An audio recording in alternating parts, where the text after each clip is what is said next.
Alors, donc on voit sur cette carte, donc ce MNT, qu'on peut faire beaucoup de calculs qui sont presque impossibles de faire manuellement. Regardez, on peut voir le profil au long de l'oued Soubam, par exemple l'oued Bousselam, l'oued Sahel, l'oued Seddouk, l'oued Erzalam Qaran, Emoula, etc. Ils sont à quelle altitude? Donc on peut les coter.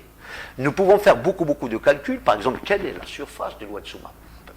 9200 km². Quel est le périmètre? On peut calculer la classification de la chevelure, donc de l'hydrographie. On peut connaître la densité de drainage. Donc avec ces logiciels-là, on peut faire des calculs d'une importance majeure pour le décideur. Maintenant, qu'est-ce qu'on a fait avec la base de données température? Donc on a pris la base de données de Soumam, donc celle de l'aéroport plus exactement, et donc sur à peu près une trentaine d'années. Et on a essayé de comparer, mais qu'est-ce qui se passe entre Béjaïa, Annaba et Alger?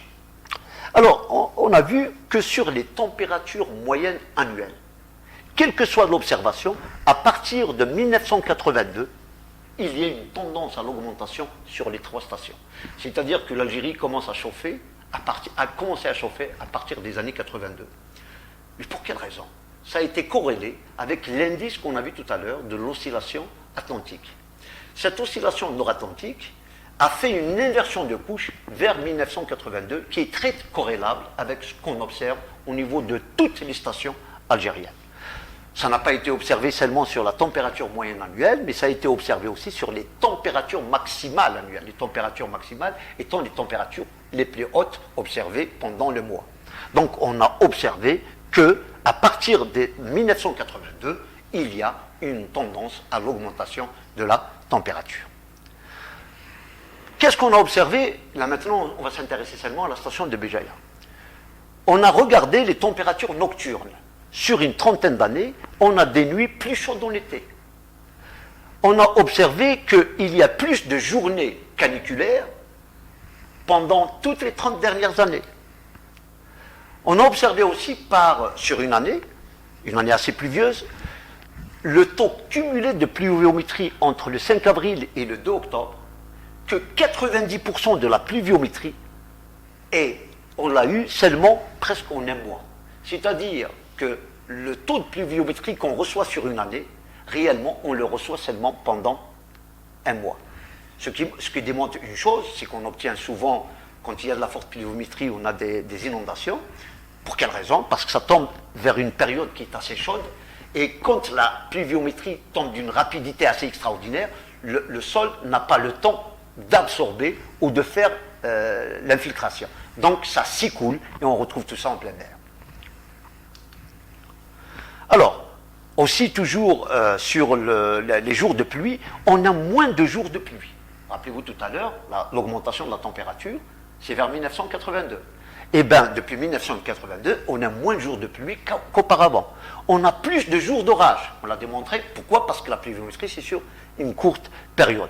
Et on a plus de jours d'orage, surtout en été. Donc, les périodes les plus sèches, ça veut dire que toute la pluvio qu'on reçoit, elle s'écoule et elle s'évapore. Qu'est-ce qu'ils ont observé, nos amis marocains?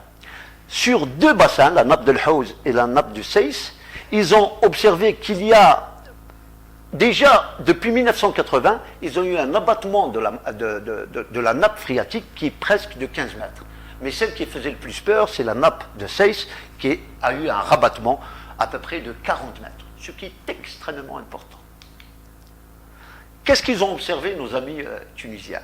Nos amis tunisiens, entre 1962 et assez récemment, ils ont remarqué qu'au niveau de la nappe du Cap Bon, qu'il y a une intrusion marine, elle était de 0,5 g par litre il y a quelques années de salinité, elle est actuellement de presque 7 g par litre. Donc ils ont pu démontrer le gradient, comment que l'eau de mer pénètre dans une nappe. Nous, qu'est-ce qu'on a fait aussi? Tout le monde connaît cette image. Ça, c'est la sortie du bassin de versant de la Soumam. Ça, c'est le fameux pont de la Soumam. On a placé là 4 points d'échantillonnage. Ces points d'échantillonnage, on les a observés pendant 52 semaines. Qu'est-ce qu'on fait? Chaque mardi, on y va. On prend un volume d'eau, là, là, là, là, et on mesure quelque chose de très simple. On mesure la matière en suspension. Donc, on mesure la matière solide qui est dans l'eau, qui est représentée en grammes par litre. Et après, on mesure le débit de l'oued. Si on a le débit de l'oued et la quantité de matière en suspension, on peut calculer quelle est la masse charriée par le temps. C'est ce qu'on appelle le débit massique. Donc, qu'est-ce qu'on a observé? Que la masse charriée à la sortie de la Souma représente presque 5 millions de tonnes par an. Voici la quantité que charrie l'oued Soumam par année. Voici tous les travaux que nous avons effectués donc, avec nos amis, mais ça c'est des travaux spécifiques à Béjaïa.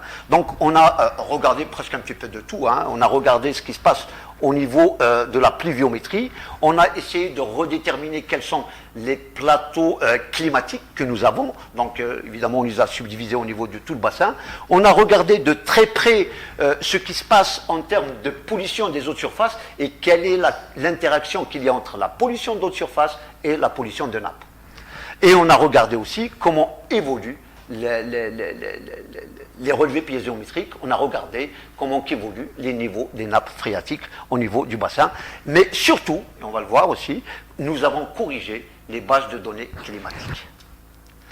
Voilà donc un exemple de recherche sur une base de données climatiques. Donc là, sur la Pluvio, on a essayé de regarder est-ce qu'il y a une rupture de cycle par rapport au cycle d'auparavant. Effectivement, il y a une rupture de cycle. Actuellement, nous avons des cycles de 4-2 ans, c'est-à-dire 4 ans de pluviométrie qui vont donner 2 ans de sécheresse, qui vont donner 4 ans de pluviométrie, qui vont donner 2 années de sécheresse.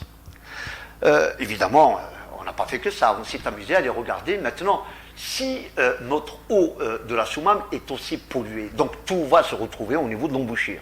Tout va se retrouver au niveau de l'estuaire. Qu'est-ce qu'on a essayé de regarder? C'est d'aller voir au niveau de l'estuaire, au niveau des sédiments, c'est quel type de faune bactérienne existe au niveau des sédiments. Donc on a pu donc, trouver une faune, plutôt une flore assez intéressante, des bactéries assez intéressantes. Pour quelle raison? On a pu isoler et comment dire, cultiver des bactéries qui ont l'aptitude à dégrader du pétrole. Donc, c'est-à-dire que, mais dans ce cas-là, on a pu donc voir que la nature s'est adaptée au haut niveau de pollution qu'il y a donc au niveau de la Souma. Alors là, c'est pour vous montrer aussi, c'est un travail qui vient juste d'être publié. Nous avons pu faire valider la base de données. Je l'ai dit au départ, que pour pouvoir faire de la modélisation, il faut avoir des bases de données assez solides. Et les bases de données que nous avons acquises, ce sont des bases de données avec beaucoup de données manquantes.